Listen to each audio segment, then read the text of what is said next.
दार्शनिक प्लेटो। इनका नाम सुनते ही एक खास बात जहन में आती है। एक आदर्श राज्य का विचार जहां सिर्फ फिलोसोफर राज करते हैं। इसी वजह से लोग प्लेटो को डेमोक्रेसी का सबसे बड़ा दुश्मन मानते हैं। लेकिन क्या सच में प्लेटो हमेशा यही सोचते थे?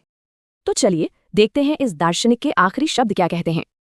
ये है द लॉज, प्लेटो की आखिरी किताब। इसमें एक ज्यादा प्रैक्टिकल सेकंड बेस्ट स्टेट की बात है। ये उनकी मशहूर रिपब्लिक से बिल्कुल अलग था। यहाँ फिलोसोफर किंग नहीं बल्कि कानून का राज था। तो इस दूसरे सबसे अच्छे राज्य में ऐसा क्या अलग था?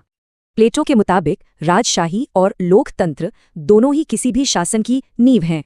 और हैरानी की बात यह है कि उन्होंने लोकतंत्र को एक अच्छे शासन के लिए जरूरी माना। इसमें असली डेमोक्रेटिक चीजें थीं, जैसे चुने हुए शासक और 360 लोगों की एक काउंसिल।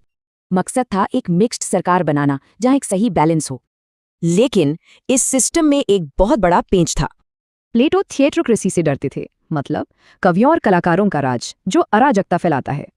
इसे रोकने के लिए उन्होंने कड़े नियम बनाए, जैसे कि स्टेट कंट्रोल्ड एजुकेशन और सख्त सेंसरशिप। उनके हिसाब से एक अच्छे नागरिक की पहचान कानून का सम्मान करने से होती थी। तो फिर फिलोसोफर किंग के आइडिया से इतने सख्त कानूनों तक का ये सफर क्यों? क्योंकि प्लेटो अब आदर्शवाद से हटकर ज्यादा प्रैक्टिकल हो रहे थे। वो समझ गए थे कि इंसानी फितरत की भी एक हद होती है और ताकत इंसान को बिगाड़ देती है। उनका मकसद एक ऐसा समाज बनाना था जो असल में टिक सके। तो प्लेटो सिर्फ लोकतंत्र के दुश्मन नहीं थे, बल्कि वो एक ऐसे थिंकर थे जो राजनीति के सबसे पुराने सवाल से जूझ रहे थे। आज़ादी और व्यवस्था के बीच सही बैलेंस कैसे बनाया जाए।